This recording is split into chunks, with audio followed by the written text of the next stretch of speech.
Достор, ассаламу алейкум, кандайсыздар? Назарыңыздарда кайрадан эле Ош реклама каналы. Бүгүн мен сиздерге Кара Суудан сатыла турган үй жөнүндө маалымат берген атайын келип калдым. Ушул үй сатка чыгып аткан кези 4 комната.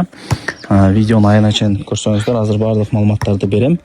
Жакшы жери угловой. Бул жагы көчө, бул жагы дагы көчө. Жолдор асфальт, таза суу, свет, бүт бардыгы бар. Мына жакта карасаңыздар 4 комната үйү. Бул жак негизге кирүүчү барат, бул жак дагы 1 комната кошумча. Ар жакта деле калиткасы бар, ошол жактан деле келсеңиздер болот. Азыр бир аз адашып айтып алыпмын. 2 комната депчи. Азыр мен мына үйүн көрүп чыктым. Бул жагы көрсө 4 комната экен. Бул жак негизге кирүүчү барат. Бул жак дагы 1 комната үйү бар экен. Ошондо 5 комната болуп кетти да, түшүнүп атасыздар. Ичине кириңиздер, эми кенен маалымат берейин. Достор, үйдүн ичине дагы ушинтип быдылдап атып кирип келип калдым. Байкаңыздар. Өтө жакшы сонун үйлөрдүн бири экен. Караңыздарчы. Сонун болуп турабы? Бул жак ошо негизге кирүүчү эшик. Ал жактан киргенде оң жакта болуп калат. Бул жак барат. Ал жак 1 комната, бул жак 2 комната. Экөөнү бириктиргенде 3 комната плюс подвал бар. Ну, пока что башка курулуштары деле жок. Кийин өзүңүздөр каалагандай кылып отурукташа аласыздар. Каалагандай кылып бүтүрүп. Сонун 4 соток. Компактный сонун жер экен. Эми жүрүңүздөр. Мына жакты көргөзүп берейин 2 комнатаны. Анан чыгып мына жагында бир тартып коем кыска нуска. Эшикти ачып кире бересиздер, достор. Мына караңыздар. Киргениңиздерде бул жер как холл болуп калат. Холл десеңиздер холл, кухня десеңиздер кухня. Бирок холл кылсаңыздар жакшы болот. Дивандарды коюпчу. Мына жакта 1 комната. Кумшубак, айнектер коюлган, черный потолок басылган, электромонтаждар бүткөн. Плюс ылдый тарабы подвал. Жакшы. Бул жак болсо дагы 1 комната экен. Караңыздар. Сонун болуп турат.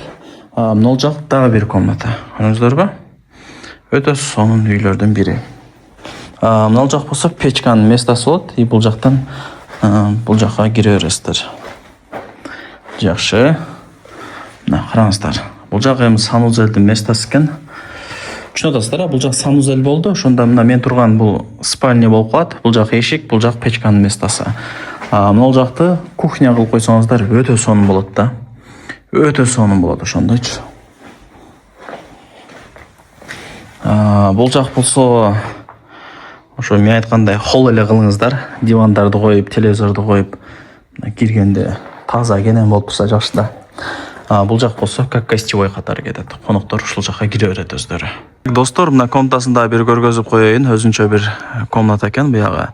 Мына караңыздар. Плюс мына жак подвалы бар. Мен турган жер Ак Өргө айылы, Кара Суудагы.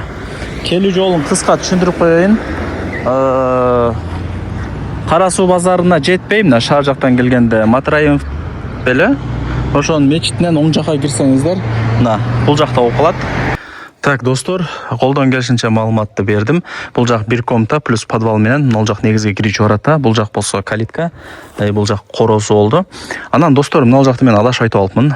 1, 2, 3. Таза 3 комната экен. Холлду кошпогондо, санузелди кошпогондо. Кадимкидей эле 3 комната экен бул жак. Холлду кошсо 4 комната. И бул жак дагы 1 комната. Түшүндүңүздөр, бир аз адашып алыпмын, кечирим сурайм. Эсинин номери экранда жазылуу, баасына келе турган болсок, баасын айтам дайыма эле $69 000. Бул жакта жер өзү эле $45-50 000 экен. Ошол себептен 69 деп коюп атам деп эсим ага кыйла маалымат берди. Аракетти кыласыздар деген ойдомун.